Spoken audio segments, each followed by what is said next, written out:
Hi, my name is Sami Fodel. I'm the founder of IFKey and the creator of Slash Sensei. During this video, I'm gonna guide you through most important features of our platform. First, log in. Then select our course named Linux Administration 1. The dialog shows details about the course and the progress you've made. If it's the first time, click on Buy button, introduce the voucher we gave you and click on Apply. Now click on the Start button. Give it a minute to spin up a lab instance for you. Once done, the lab screen will be loaded. On the top left, there is the main menu, which gives you access to the lab screen itself, the debug screen, which shows details about mistakes detected at the end of the sequence, your profile, and a logout quit button. On the middle top, you have the locator, which helps the student following the lab document. It does that by showing the page and the current command reference in the course document. It's very useful when the student is interrupted for a few minutes or if he logged out and then resumes the lab hours or days later. And then the check button, used to check if the sequence was executed correctly. For example, check that the web server and the database are correctly configured and secured. Once checked, scenario script will be executed and a snapshot of the whole lab infrastructure will be taken. The scenario scripts are a very important feature of our platform. They permit us to introduce changes to the lab infrastructure.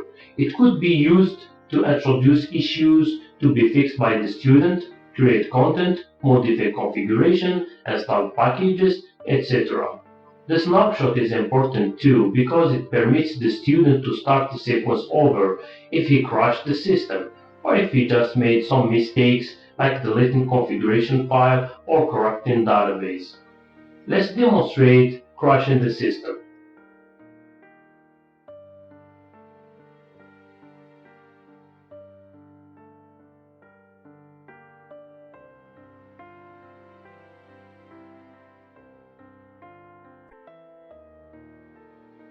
The following command will corrupt the file system and forces the kernel to stop.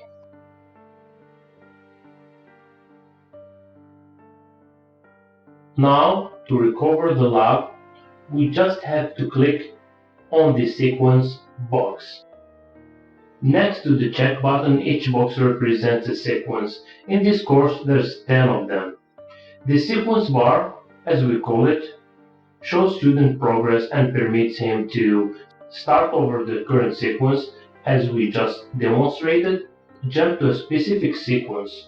Very useful when the student want to practice on a specific sequence or just want to resume the lab where he left it. To demonstrate this, let's jump to the fifth sequence. What's interesting is the fact that the platform won't load pre-built snapshots, but actually execute commands on student behalf. This is an important feature necessary to implement advanced courses. Now we are in sequence 5. Let's follow the instruction in the course document. The locator can help us with it. Just click on it to move directly to the right page in the course document. Before moving forward with the lab, let's introduce the icon on the top right. It represents what we call TrainerBot, an artificial intelligence which mimics a human teacher and is trained to correct most common mistakes. I will demonstrate how the TrainerBot interacts with the student in a moment.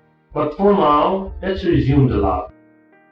Following the course document, which by the way student can download or print, we have to connect to the server named Node1 through VNC. To do so, we have to move back to the infrastructure map, click on Node1 and then select VNC access.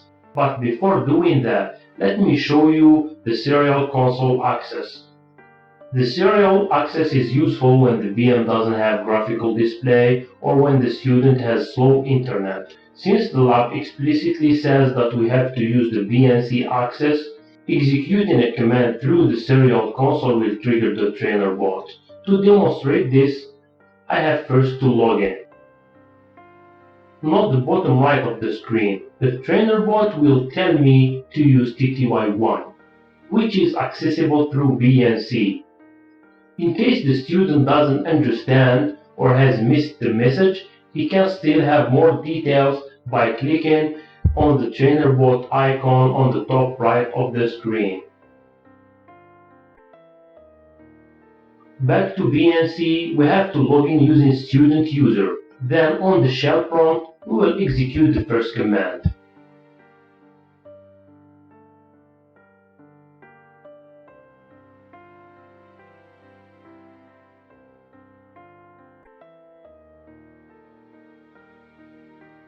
Before running the command, please note the sequence 5 box on the top of the screen. An orange bar will show the progress when I execute the command, and the trainer bot will validate my step.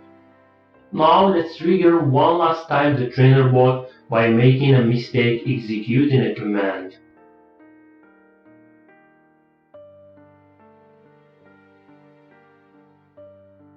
As you can see, the trainer bot detected that there is a space missing here. Thank you for watching this video. Enjoy your learning experience with Slash Sensei.